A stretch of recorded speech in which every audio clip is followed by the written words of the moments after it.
Canuto, você nunca teve o padrão Globo de repórter. Em algum momento a direção de jornalismo pediu para você mudar o sotaque ou parar de pular nas pessoas? Um belo dia, o seu entrevistado falou um palavrão no ar. Qual foi a sua reação? Você ficou com medo de perder o emprego por causa desse episódio? E o que ocorreu no dia que você fez uma pergunta para uma criança e ela não entendeu? Uma transmissão da Copa do Mundo de 2014. O que aconteceu? A gente acabou de ver você aí no comercial do McDonald's. Como é que foi essa experiência? Por que o McDonald's escolheu você para fazer o comercial do Giga Taste? Agora, você já comeu os hambúrgueres no McDonald's antes de fazer o comercial?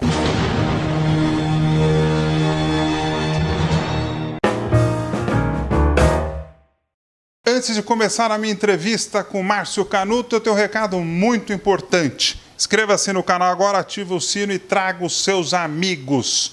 Quanto maior o número de inscritos, mais entrevistas eu vou conseguir fazer aqui no Ping Pong com Bonfá. Eu conto com o apoio de vocês, hein? Vamos voltar para trás. Como é que você foi parar na TV Globo? Na TV Globo eu fui da seguinte forma. Qual foi o principal responsável? Já falou do Maurício Soares, mas parece que teve mais alguém que foi responsável pela sua vinda. Francisco José de Brito, o popular Chico José, um dos maiores repórteres que o Brasil já teve, rei do Nordeste, filho do coronel Chico Brito, entendeu? Esse sempre foi uma figura muito determinante na minha vida. Desde cedo, que eu era cronista esportivo, ele trabalhava em Recife, eu trabalhava em Alagoas, nasceu a nossa amizade, que tem 51 anos. Quer dizer, esse não é um amigo, esse é um irmão. E quando a Maurício Soares falou em me trazer, por acaso, ou quis o destino, que tivesse um encontro de amigos na casa do Chico José, lá em Recife, do qual também participou o Chico Pinheiro. Então foi aí que começou. E eu bem inocente e tal, foi o Francisco José que deu os primeiros toques sobre questões salariais. Depois vim para cá, acertei tudinho e me transferi de mala e cuia para São Paulo. Ele te ajudou a negociar o salário, não foi? Chico, foi toda a experiência dele, era bom negócio, entendeu? Eu senti que eu não teria a devida habilidade para saber o que ia pedir, e ele foi quem deu o pontapé inicial para isso.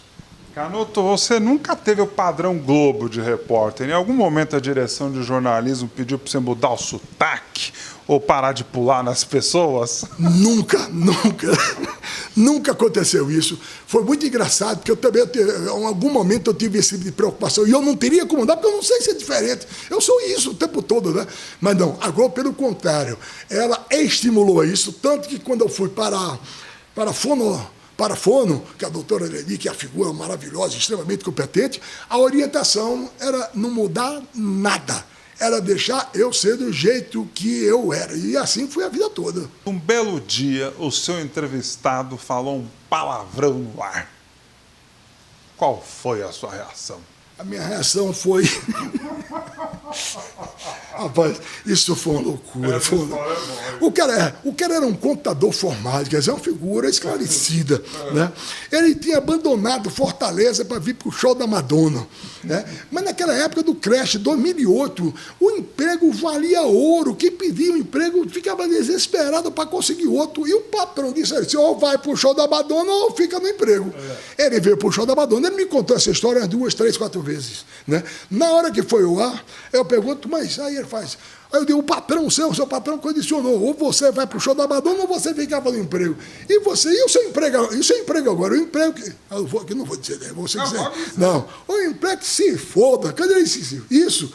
Eu me senti traído, foi uma coisa que eu podia imaginar. É um reflexo do cara que você negócio. Quando eu vi, a minha mão tinha colocado, tinha batido no olho dele, já estava de volta do coqueiro. E aí? Que pepino do cacete pra você resolver esse problema. Foi quando eu fui lá, aí abracei ele do dia, mas foi um susto muito grande, uma coisa profundamente desagradável, mas quando ele disse o palavrão, quando eu vi foi instintivo, eu bati e voltou, e aí eu fui contornar o problema, depois a gente teve 1 minuto e meio de link, eu não sabia, se eu não tivesse bem preparado, eu soubesse a história da Madonna, como é que ela se comportava no hotel, porque um segurança me contou todos esses detalhes, eu não estava liquidado, porque naquela altura na minha cabeça era que foi que você fez, rapaz? Né? Você ainda está empregado. O povo, o que é que está achando em casa? Mas no fim deu tudo certo e ele, inclusive, reconheceu. Ele disse, eu estava muito nervoso, Márcio, eu fiquei muito nervoso. Tudo se resolveu da melhor maneira possível, mas foi um susto, foi um momento inesperado. Eu não desejo para ninguém. Você ficou com medo de perder o emprego por causa desse episódio? De ser mal interpretado, e tudo isso pode acontecer, né? Eu passei assim, quando terminou o link, que normalmente eu gosto de dar um retorno, foi lá, agita. Quando terminou aqueles 30 segundos após o link, eu não sabia o que estava acontecendo. Foram 30 segundos que pareciam 3 horas. Aí foi quando alguém disse, prepare-se, Canuto, no final no final do jornal você vai voltar com 4 minutos. Tipo, apelão, estou garantido. Por favor, então vai voltar que deu tudo certo. Isso, graças a Deus. Você quer saber quem é o próximo entrevistado do programa? Você quer sugerir um novo convidado para eu entrevistar e ter seu nome citado durante a gravação? Então me siga agora no Twitter e no Instagram. No Twitter é @mbonfá e no Instagram é @marbonfá. Me siga nas minhas redes sociais para não perder nada do ping-pong com Bonfá. E o que ocorreu no dia que você fez uma pergunta para uma criança e ela não entendeu? Essa foi fantástica. A dicção também nunca foi meu grande forte, né? Não vou mentir, né? Você sabe disso. Mas é quando tem que acontecer. Estava eu fazendo a exposição de dinossauros. Isso. Entra uma escola que não estava prevista, escola de garoto. De 3 a 4 anos, que eu estava fazendo uma visita ali no bairro do Ipiranga e entrou nessa exposição. Quer dizer, não estava nada marcado. Quando eu vi o tamanho daquelas crianças e vi a altura do dinossauro, aí eu pensava, você garoto, que vê um bicho dessa mãe, que é cachorro. Aí, cachorro? Esse é o famoso Matheus. 3 anos de idade, cachorro? Cachorro o quê? E Canuto tem outra passagem legal. Você tem muitas, né? Com você já aconteceu de tudo, pelo visto. Né? Eu resgatei uma outra aqui. Uma transmissão da Copa do Mundo de 2014. O que aconteceu? O quê? Que eu caí, foi isso? Você caiu, sumiu, desapareceu. É o seguinte, eu nunca fui, aí é quando tem a história que eu vou contar a você para você ver que é verdade. Eu gosto de povo. Normalmente, até por uma questão de cautela, o repórter, quando ele for fazer essa coisa junto à torcida, ele fica no praticado, ou ele fica num lugar que fica distante. A torcida aparece... Explica para as pessoas o que é o praticável.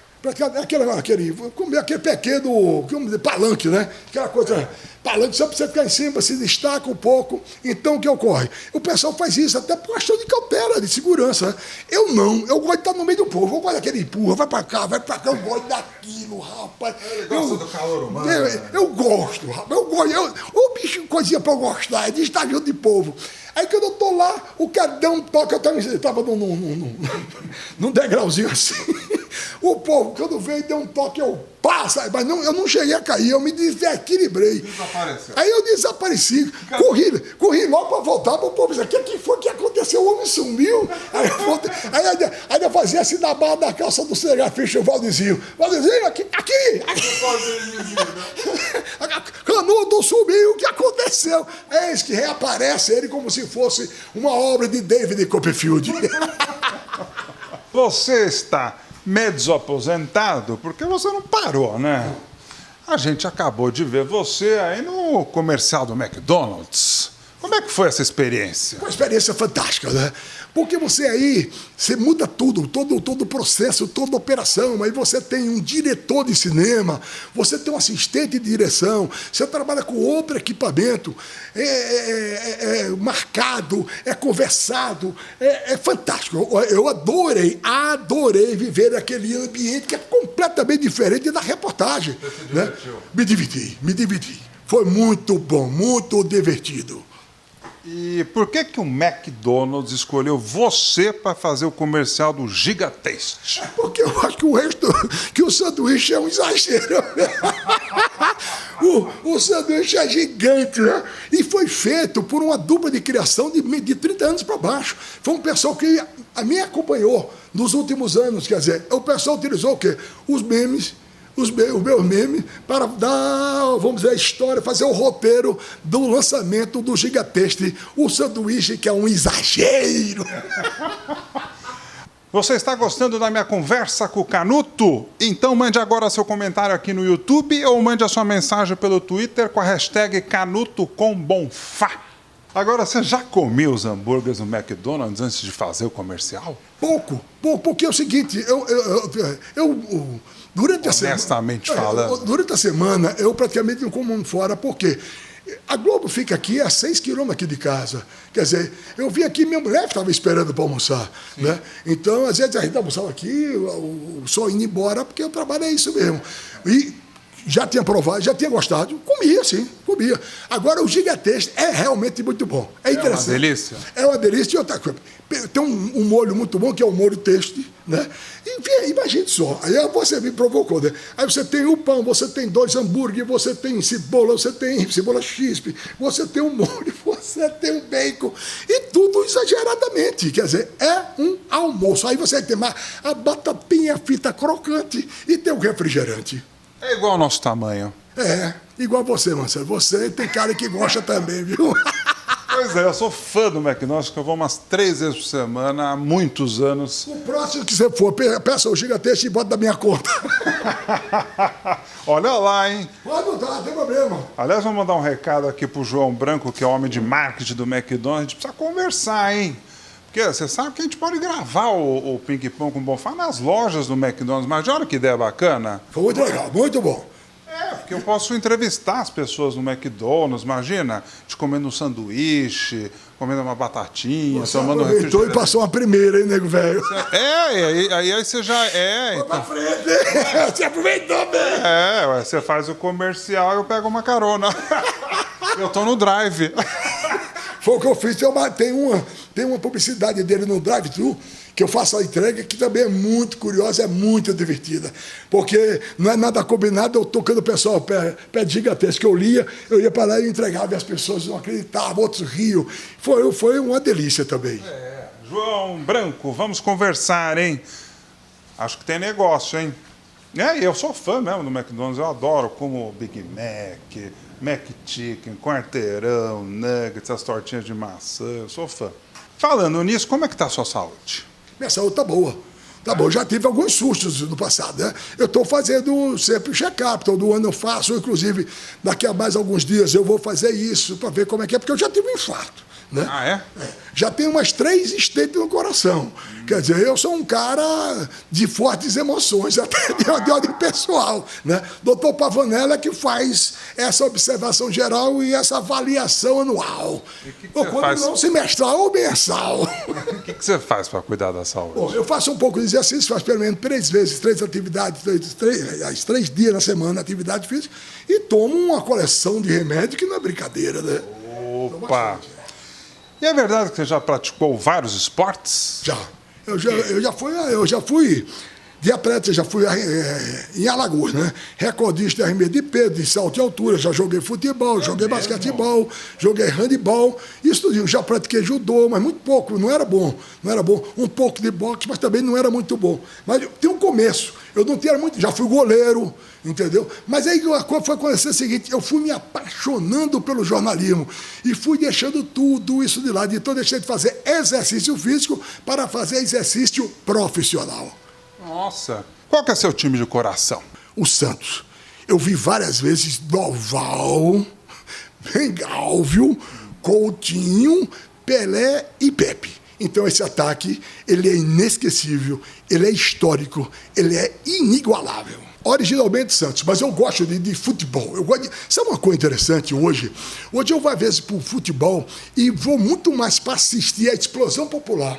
Como é semana de festa a torcida, aquela festa popular, até mais do que o próprio jogador, a própria jogada. Eu sou encantado com a reação e com a alegria, a manifestação do povo. Canuto, o que aconteceu no estúdio da transmissão do desfile das campeãs do Carnaval de 2015?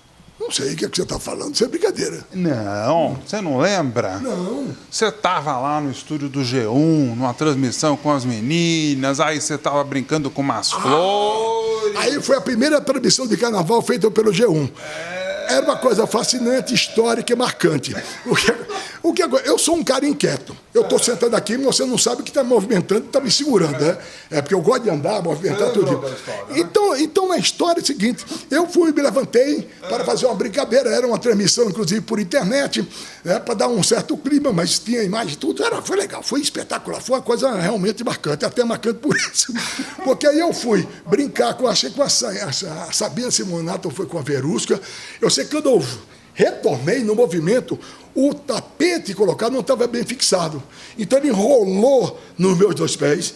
Eu estava com as 2 mãos ocupadas. Não tive chance nem de cair me equilibrando. Eu caí com todo o peso, 120 e qualquer coisa, em cima do ombro e partiu todos os tendões. Está brincando? Isso foi às 2h da manhã, a ambulância foi para lá, eu disse que não ia, só ia que acabasse a transmissão. Você machucou, então? Não, eu não me machuquei, não, eu me arrebentei.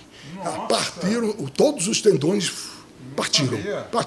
Tanto que eu fiquei de 2 até as 7 como se eu tivesse um braço cenográfico. Eu não conseguia, é verdade, eu não conseguia mexer. Você continuou na transmissão? Eu continuei, porque é da minha natureza. Não foi mais tranquilo, eu fazia assim, que eu não queria momentar, eu jogava com os dedos assim, para dar mobilidade. Mas fiquei tranquilo, sossegado, para não dar... Porque quando subiu, o que é que aconteceu com ele? Não, fiquei até lá. Não doía muito, mas foi perfeitamente possível, sem me prejudicar demais, mas eu parti, todos os tendões, depois de reconstituir. Doutor Sérgio já veio até aí para dizer a história.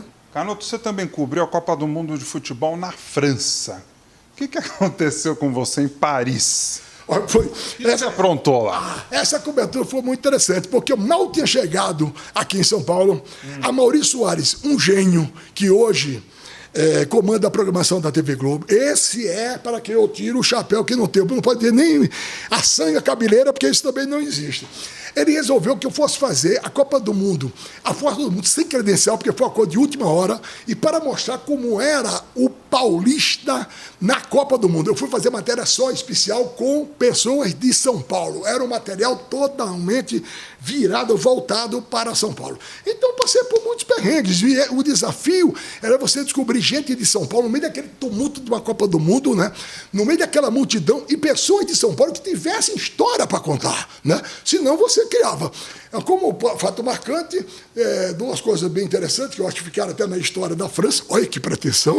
Foi assim, eu acho que foi o primeiro churrasco feito à beira do Rio Sena com direito a pagode. Você imaginou, esculhambação, ali em plena França, tudinho, o nego fazendo pagode, torrando, girando lá, fazendo totó de carne. O outro estava desesperado, porque tinha que fazer a matéria e não sabia como. Eu digo, rapaz, aqui é o que eu vi. Eu vi o gramado da Torre Eiffel. Hoje parece que uso. Naquela época ele era imaculado, entendeu? Ninguém. Eu consegui convencer a polícia, sem falar francês, nem inglês direito, porque eu só falo bem um alagoanês, entendeu? Eu consegui convencer que a polícia deixasse que eu usasse aquele gramado durante 30 minutos e fiz aí uma grande pelada. A pelada dos brasileiros contra o resto do mundo. Ficou marcada para sempre. Vida de repórter é fácil? É difícil que só a gota serena, mas é gostoso demais. Como é que era o teu dia a dia lá na Globo? Olha, meu dia a dia, se eu contar uma coisa, você não vai provar, não acredito. O seguinte, aqui em São Paulo foi uma moleza. Aqui em São Paulo eu trabalhava só. Acordava às 5 da manhã, trabalhava até 2, 3, 4 da tarde, ia ser um dia ou outro que ia mais adiante, mas tinha uma vida mais ou menos organizada. E em Maceió, eu trabalhava de 14 a 16 horas por dia. E quando tinha matéria nacional, que era eu que tinha que produzir, que fazer a matéria, que ia roteirizar, que ia editar, que ia até às vezes gerar, muitos dias eu passei 36, 48 horas direto. Eu trabalhei, mesmo assim lá, eu trabalhava em 3, 4 empregos para poder ter uma vida mais organizada e dar um pouco mais de futuro para os meus filhos e até para o meu mesmo. Eu trabalhei em 3, 4 empregos sempre. Eu trabalhava 16 mesmo, 16 horas. No começo até mais, porque eu trabalhava na rádio, no jornal, na televisão e muitas vezes era correspondente de jornais de fora. Então, vocês somam isso tudinho, são trabalhos diferentes que eu tinha que dar jeito e dar conta. Fui diretor, fui editor-chefe, eu tenho um currículo realmente extenso e extenuante. Você está gostando da minha conversa com o Canuto? Não acabou, hein? Canuto, você fez muitas reportagens politicamente incorretas. O que você gostava mais de fazer como repórter esportivo lá atrás? Qual foi a reportagem mais divertida que você fez na sua vida inteira? Qual foi o momento mais feliz da tua vida? E o dia mais triste? Como é que você conheceu sua esposa? Você veio de uma família simples? E olha que eu venho de uma família grande. Sou eu, somos 9 irmãos. 9 irmãos. Todo mundo fala assim igual você? Canuto, como é que faz nas festas de fim de ano? Vocês conseguem se entender? Ah,